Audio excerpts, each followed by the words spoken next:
اللہ کے نام سے جو سراسر رحمت ہے، جس کی شفقت ابدی ہے۔ جادوگر بولے، موسیٰ یا تو تم پھینکو یا پھر یہ ہو کہ پہلے ہم ہی پھینکتے ہیں۔ موسیٰ نے کہا، نہیں بلکہ تم ہی پھینکو۔ انہوں نے پھینکا تو یکا یک ان کی رسیاں اور لاٹھیاں ان کے جادو کے زور سے اس کو اس طرح دکھائی دینے لگیں کہ گویا دوڑ رہی ہیں۔ اس پر موسیٰ اپنے دل ہی دل میں کچھ ڈرا۔ ہم نے کہا، ڈرو نہیں، یقیناً تم ہی غالب رہو گے، اور اس کو جو تمہارے ہاتھ میں ہے زمین پر ڈال دو۔ انہوں نے جو کچھ بنایا ہے یہ ابھی ان کو نگل جائے گا، اس لیے کہ جو کچھ انہوں نے بنایا ہے یہ محض جادوگر کا فریب ہے، اور جادوگر جہاں سے بھی آئے حق کے مقابل میں وہ کبھی کامیاب نہیں ہوتا۔ آخر کو یہی ہوا کہ جادوگر سجدے میں گر پڑے۔ انہوں نے بے اختیار کہا، ہم موسیٰ اور ہارون کے رب پر ایمان لے آئے ہیں۔ اس پر فرعون نے کہا، تم نے میری اجازت کے بغیر ہی اس کی تصدیق کر دی ہے؟ یقیناً وہی تمہارا گرو ہے جس نے تمہیں جادو سکھایا ہے۔ اچھا تو اب میں تمہارے ہاتھ اور پاؤں بے ترتیب کٹواؤں گا اور تمہیں سب کے سامنے ضرور کھجور کے تنوں پر سولی دوں گا۔ تمہیں خوب پتہ چل جائے گا کہ ہم دونوں میں سے کس کی سزا زیادہ سخت اور زیادہ دیر تک رہنے والی ہے۔ جادوگروں نے جواب دیا، ہم ان روشن نشانیوں پر ہرگز تم کو ترجیح نہ دیں گے جو ہمارے سامنے آ چکی ہیں، اور نہ اس ذات پر جس نے ہمیں پیدا کیا ہے۔ اس لیے تمہیں جو کرنا ہے کر گزرو۔ تم جو کچھ کر سکتے ہو اس دنیا کی زندگی کا کر سکتے ہو۔ ہم تو اپنے پروردگار پر ایمان لے آئے ہیں، اس لیے کہ وہ ہماری خطائیں معاف کر دے اور اس جادو کو بھی معاف فرمائے جس پر تو نے ہمیں مجبور کیا ہے۔ اللہ ہی بہتر ہے اور وہی باقی رہنے والا ہے۔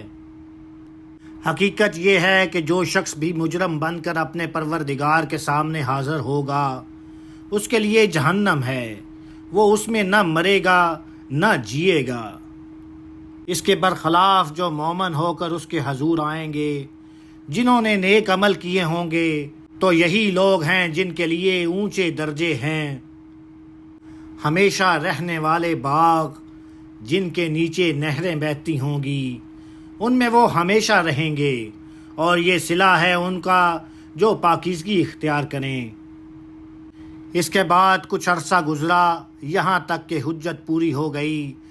تب ہم نے موسیٰ کو وحی بھیج دی کہ میرے بندوں کو رات میں لے کر نکل جاؤ، پھر دریا سامنے آئے تو اپنے عصا سے اس میں ان کے لیے ایک سوکھا راستہ بنا لو، تم اطمینان سے پار ہو جاؤ گے، تمہیں نہ کسی کے آ پکڑنے کا خطرہ ہوگا نہ ڈوبنے کا اندیشہ۔ پھر جب وہ نکلے تو فرعون نے اپنی فوجوں کے ساتھ ان کا پیچھا کیا، پھر اس کو اور اس کی فوجوں کو دریا سے ڈھانپ لیا جس چیز نے ڈھانپ لیا۔ حقیقت یہ ہے کہ فرعون نے اپنی قوم کو گمراہ ہی کیا تھا، اس کو صحیح راہ نہیں دکھائی تھی۔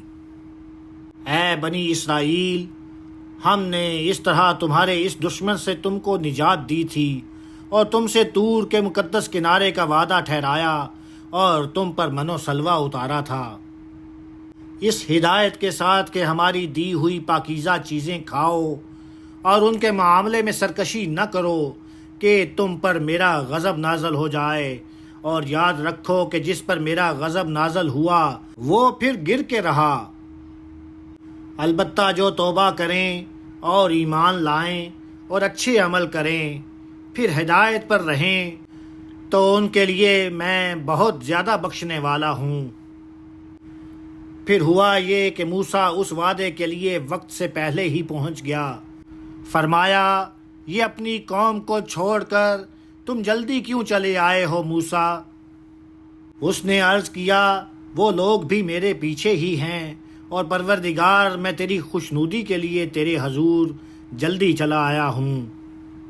فرمایا، اچھا یہ بات ہے تو سن لو کہ ہم نے تمہاری قوم کو تمہارے پیچھے فتنے میں ڈال دیا اور سامری نے ان کو گمراہ کر ڈالا ہے۔ اس پر موسیٰ سخت غصے اور افسوس کی حالت میں اپنی قوم کی طرف پلٹا اس نے جا کر ان سے کہا، میری قوم کے لوگوں، کیا تمہارے پروردگار نے تم سے نہایت اچھا وعدہ نہیں کیا تھا؟ پھر کیا تم پر زیادہ وقت گزر گیا، یا تم نے یہ چاہا کہ تم پر تمہارے پروردگار کا غضب نازل ہو، اس لیے تم نے میرے عہد کی خلاف ورزی کر ڈالی؟ انہوں نے جواب دیا، ہم نے آپ کے وعدے کی خلاف ورزی کچھ اپنے اختیار سے نہیں کی ہے، بلکہ ہوا یہ ہے کہ ہم سے لوگوں کے زیورات کا بوجھ اٹھوایا گیا تھا، پھر ان کے مطالبے پر وہ ہم نے اتار پھینکا، اور اس طرح سامری نے یہ ہنر دکھایا ہے۔ سو انہی کے زیورات سے سامری نے ان کے لیے ایک بچھڑا بنا کر نکال کھڑا کیا، ایک دھڑ جس سے بیل کی سی آواز نکلتی تھی۔ اس پر وہ کہنے لگے، یہی تمہارا معبود ہے اور یہی موسیٰ کا معبود ہے، مگر وہ اسے بھول گیا ہے۔ ان پر افسوس، پھر کیا وہ دیکھتے نہیں تھے کہ وہ نہ ان کی کسی بات کا جواب دے سکتا ہے اور نہ ان کو کوئی نفع یا نقصان پہنچا سکتا ہے۔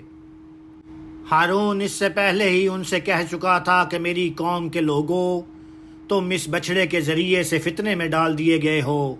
تمہارا پروردگار تو حقیقت میں خدائے رحمان ہے، سو تم میری پیروی کرو اور میری بات مانو۔ مگر انہوں نے کہہ دیا، ہم تو اسی بچھڑے کی پرستش میں لگے رہیں گے جب تک موسیٰ لوٹ کر ہمارے پاس نہ آ جائے۔ سو قوم کے سرداروں سے پوچھنے کے بعد موسیٰ ہارون کی طرف پلٹا اور بولا، ہارون، جب تم نے دیکھا کہ یہ گمراہ ہوئے جا رہے ہیں تو تمہارا ہاتھ کس چیز نے پکڑ لیا تھا کہ تم میری پیروی نہ کرو؟ پھر کیا تم نے میرے حکم کی نافرمانی کر ڈالی؟ ہارون نے جواب دیا، اے میری ماں کے جنے، نہ میری داڑھی پکڑو نہ میرا سر۔ مجھے اندیشہ ہوا کہ تم آ کر کہو گے کہ تم نے بنی اسرائیل کے درمیان پھوٹ ڈال دی اور میری بات کا لحاظ نہیں کیا ہے۔ موسیٰ نے کہا، او سامری، تیرا کیا معاملہ ہے؟ اس نے جواب دیا، میں نے وہ چیز دیکھی جو دوسروں نے نہیں دیکھی، تو اسی کے مطابق میں نے فرستادہ الہی کے نقش قدم سے ایک مٹھی خاک اٹھا لی، پھر اس کو بچھڑے پر ڈال دیا۔ میرے نفس نے مجھے کچھ ایسا ہی سمجھایا تھا۔ موسیٰ نے کہا، یہ بات ہے تو دور ہو، اب زندگی بھر تجھے یہی کہنا ہے کہ مجھے کوئی چھوئے نہیں، اور مرنے کے بعد تیرے لیے وعدے کا ایک وقت اور بھی ہے جو تجھ سے کسی طرح ٹلے گا نہیں، اور اپنے اس معبود کو دیکھ کر جس پر تو لگا بیٹھا تھا، ہمارا فیصلہ ہے کہ ہم ابھی اس کو جلا دیں گے، پھر دریا میں بکھیر کر بہا دیں گے۔ لوگو، تمہارا معبود تو صرف اللہ ہے، جس کے سوا کوئی معبود نہیں، اس کا علم ہر چیز پر حاوی ہے۔ اسی طرح اے پیغمبر، ہم تمہیں ماضی کی سرگزشتیں سناتے ہیں، اور اس کے لیے ہم نے خاص اپنے پاس سے تم کو ایک یاد دہانی عطا فرما دی ہے۔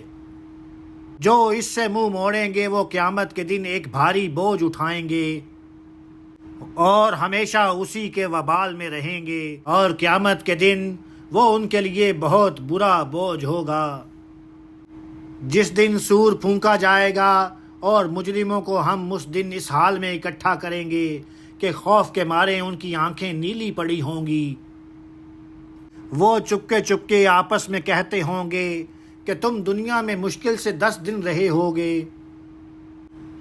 ہمیں خوب معلوم ہے جو کچھ وہ کہیں گے، جبکہ ان میں سے جو ان کے خیال میں سب سے بہتر اندازہ لگانے والا ہوگا، وہ کہے گا کہ تم ایک دن سے زیادہ نہیں رہے ہو۔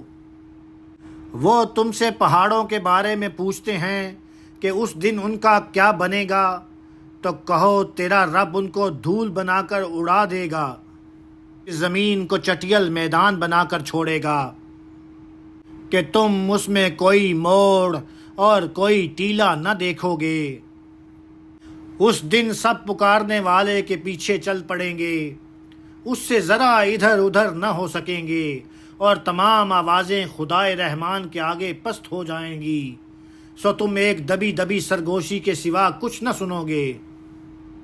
اس دن شفاعت نفع نہ دے گی الا یہ کہ رحمان کسی کو اجازت دے اور اس کے لیے کوئی بات کہنا پسند کرے۔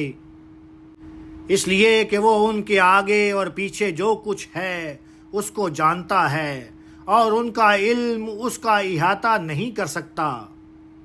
سب کے چہرے اس حی و قیوم کے سامنے جھکے ہوں گے۔ اس دن نامرادی ہے ان کے لیے جو ظلم کا بوجھ اٹھائے ہوئے ہوں۔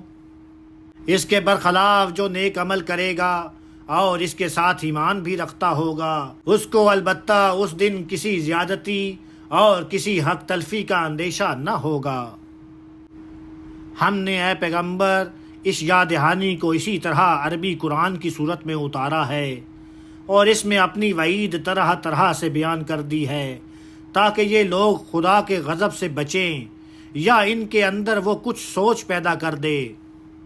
سو برتر ہے اللہ بادشاہ حقیقی، وہ اپنی حکمت کے مطابق اس کو اسی تدریج سے اتارے گا جو اس نے مقرر کر دی ہے۔ اور دیکھو تم اپنی طرف سے اس کی وحی کے پورا ہو جانے سے پہلے اس قرآن کو پانے کی جلدی نہ کرو اور دعا کرتے رہو کہ پروردگار میرا علم زیادہ کر دے، اس لیے کہ تم جس ذمہ داری کو پورا کرنے کے لیے بھیجے گئے ہو وہ ایک بھاری ذمہ داری ہے۔ ہم نے اس سے پہلے آدم پر ایک عہد کی ذمہ داری ڈالی تھی تو وہ بھول گیا تھا، ہم نے اس میں ارادے کی پختگی نہیں پائی تھی۔ یاد کرو جب ہم نے فرشتوں سے کہا کہ آدم کو سجدہ کرو، وہ سجدہ ریز ہو گئے مگر ابلیس نہیں مانا، اس نے انکار کر دیا۔ اس پر ہم نے کہا اے آدم یہ تمہارا اور تمہاری بیوی کا دشمن ہے، تو ایسا نہ ہو کہ یہ تم دونوں کو اس باغ سے نکلوا دے پھر تم محروم ہو کر رہ جاؤ۔ یہاں تو تمہیں یہ آسائش ہے کہ نہ اس میں بھوکے رہتے ہو، نہ لباس کی ضرورت ہوتی ہے، نہ تم کو اس میں پیاس ستاتی ہے، نہ دھوپ لگتی ہے۔ لیکن شیطان نے اس کو ورگلایا، اس نے کہا آدم میں تم کو وہ درخت بتاؤں جس میں ہمیشہ کی زندگی ہے اور اس بادشاہی کا پتہ دوں جس پر کبھی زوال نہ آئے گا۔ سو اس کی ترغیب سے آدم و حوا دونوں نے اس درخت کا پھل کھا لیا تو ان کے پردے کی چیزیں ان پر ظاہر ہو گئیں اور ان کو چھپانے کے لیے وہ دونوں اپنے اوپر اس باغ کے پتے گانٹھنے لگے۔ اس طرح آدم نے اپنے پروردگار کی نافرمانی کی اور راہ راست سے بھٹک گیا۔ پھر اس کے پروردگار نے اس کو برگزیدہ کیا، سو اپنی عنایت سے اس کی توبہ قبول فرمائی اور اسے راستہ دکھا دیا۔ فرمایا تم دونوں فریق یہاں سے اتر جاؤ اکٹھے، تم ایک دوسرے کے دشمن رہو گے، پھر میری طرف سے اگر کوئی ہدایت تمہارے پاس آئے تو اس کی پیروی کرو، اس لیے کہ جو میری ہدایت کی پیروی کرے گا وہ نہ گمراہ ہوگا نہ محروم رہے گا، اور جو میری یاد دہانی سے منہ موڑے گا تو اس کے لیے تنگی کی زندگی ہے اور قیامت کے دن ہم اس کو اندھا اٹھائیں گے۔ وہ کہے گا پروردگار تو نے مجھے اندھا کیوں اٹھایا ہے، میں تو آنکھوں والا تھا۔ ارشاد ہوا ہماری آیتیں تمہارے پاس آئی تھیں تو تم نے اسی طرح انہیں نظر انداز کر دیا تھا، آج تمہیں بھی اسی طرح نظر انداز کر دیا جائے گا۔ ہم ان کو جو حد سے گزر گئے اور اپنے پروردگار کی آیتوں پر ایمان نہیں لائے اسی طرح بدلہ دیں گے، اور آخرت کا عذاب تو زیادہ سخت اور زیادہ دیر پا ہے۔ پھر کیا ان لوگوں کو اس سے ہدایت نہیں ہوئی کہ ان سے پہلے ہم کتنی ہی قوموں کو ہلاک کر چکے ہیں جن کی بستیوں میں اب یہ چلتے پھرتے ہیں؟ حقیقت یہ ہے کہ اس میں عقل والوں کے لیے بڑی نشانیاں ہیں۔ تمہارے پروردگار کی طرف سے اے پیغمبر اگر ایک بات پہلے طے نہ کر دی گئی ہوتی اور مہلت کی ایک مقرر مدت نہ ہوتی تو جو رویہ انہوں نے اختیار کیا ہے اس کی پاداش میں ان پر لازماً عذاب آ جاتا۔ سو جو کچھ یہ کہتے ہیں اس پر صبر کرو اور اپنے پروردگار کی حمد کے ساتھ اس کی تسبیح کرتے رہو، سورج کے نکلنے اور اس کے غروب ہونے سے پہلے اور رات کے اوقات میں بھی تسبیح کرو اور دن کے کناروں پر بھی، اس لیے کہ اس کے صلے میں خدا کی عنایتوں سے نہال ہو جاؤ۔ اور ان کے بعض گروہوں کو دنوی زندگی کی رونق کا ساز و سامان ہم نے اس میں ان کی آزمائش کے لیے دے رکھا ہے۔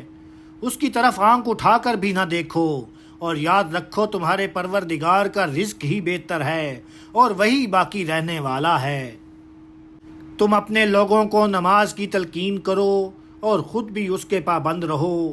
ہم ان کے لیے تم سے کوئی رزق نہیں مانگتے کہ تمہیں کسی کے ساز و سامان کی طرف دیکھنے کی ضرورت ہو۔ رزق تو ہم تمہیں دیں گے۔ ہم تم سے تقویٰ کا تقاضا کرتے ہیں، اور انجام کی فیروز مندی تقویٰ ہی کے لیے ہے۔ انہیں اصرار ہے کہ اپنے پروردگار کے پاس سے یہ ہمارے لیے کوئی نشانی کیوں نہیں لاتے؟